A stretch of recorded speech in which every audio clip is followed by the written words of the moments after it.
बोलो भारत माता की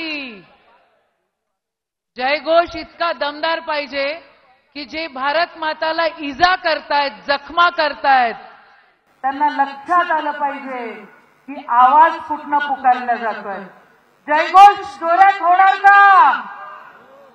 बोलो भारत माता की, बोलो काँग्रेस पक्षाचा. आज विदर्भातून एक नवीन सुरुवात काँग्रेस पक्ष करतो आहे.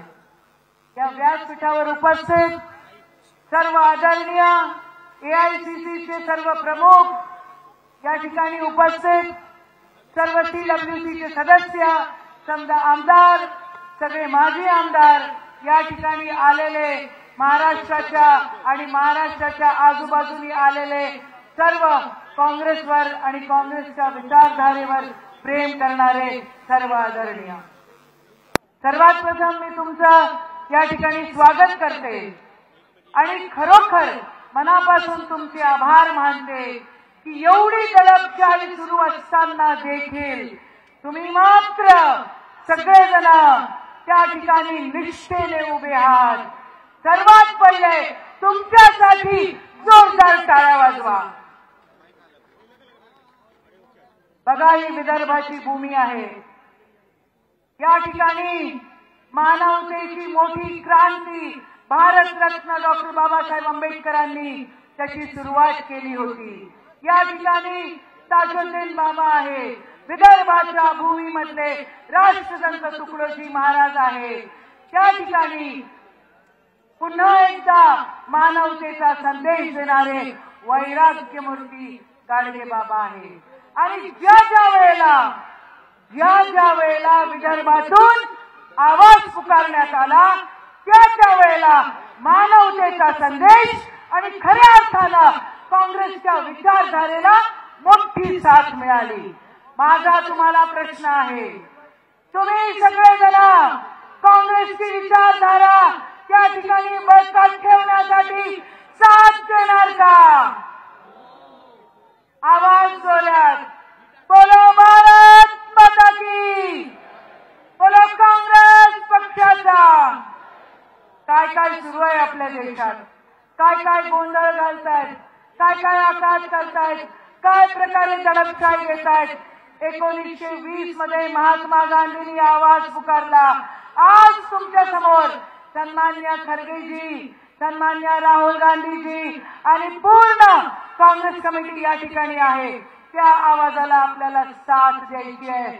बंधूंनो आणि भगिनींनो, काळ खूप चांगला आहे असं मी म्हणणार नाही, पण एक लक्षात ठेवा, अशक्य काही नाही आहे. एक मंत्र आपल्याला जपायचा आहे, तो आहे मेहनतीचा आणि तो आहे सर्वधर्म समभावाचा. मेहनत करायची, आज मेहनत करायची, उद्या मेहनत करायची आणि मेहनत करत राहायची. बघा, एक लक्षात ठेवा, प्रत्येकाला वाटतं की भगतसिंग दुसऱ्यांच्या घरी जन्म झाला पाहिजे, पण आपल्याला वाटलं पाहिजे की भगतसिंगची भूमिका आपण घेतली पाहिजे. मी खरं बोलते ना, आपल्याला भगतसिंगची भूमिका घ्यायची आहे की नाही घ्यायची आहे?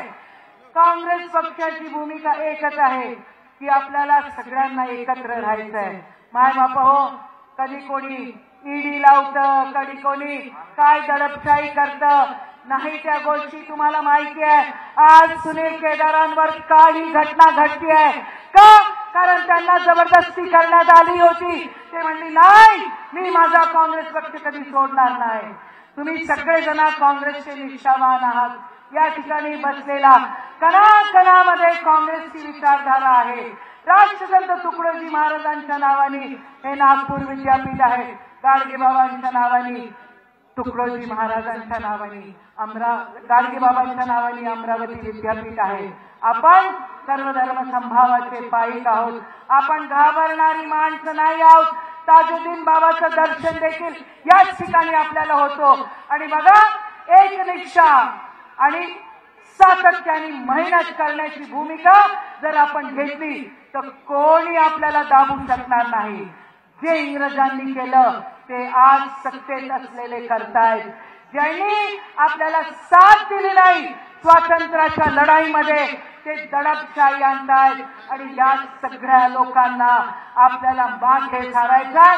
आपली विचारधारा त्या ठिकाणी आपल्याला एकरूप ठेवायची आहे आणि खऱ्या अर्थानं मानवतेचा संदेश देण्यासाठी पुन्हा एकदा आपल्याला सर्वधर्म समभावाचं या संविधानाला मानणारं राज्य आणायचं आहे.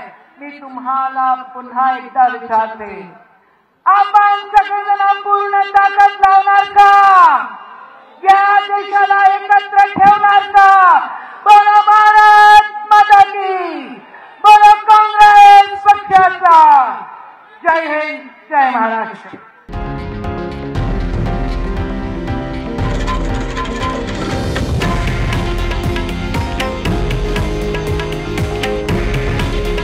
हे आहे देशातील नंबर 1 न्यूज नेटवर्क आणि आपण पाहत आहात TV9 मराठी. काळजी तुमची, हित महाराष्ट्राचं.